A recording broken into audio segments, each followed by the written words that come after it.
நம்முடைய தலையெழுத்து மாறணுன்னாங்க நாம் கும்பிட வேண்டிய தெய்வம் முருகன், போக வேண்டிய கோவில் திருச்செந்தூர் கோவில். ஓ அப்படியா, இதோ நான் இன்றைக்கே கிளம்புறேன் அப்படின்னு கிளம்புங்க.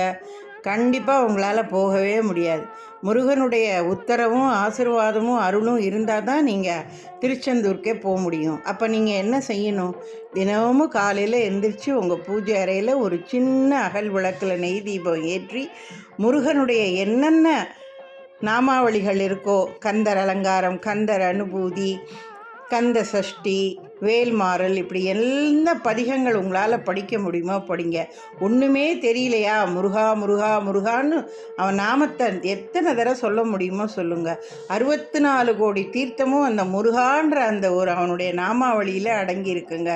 நீங்கள் திருச்செந்தூருக்கு முருகன் உங்களை கூப்பிட்ற வரைக்கும் இதை தொடர்ந்து செய்யுங்க. கண்டிப்பாக முருகன் உங்களை கூப்பிடுவாங்க.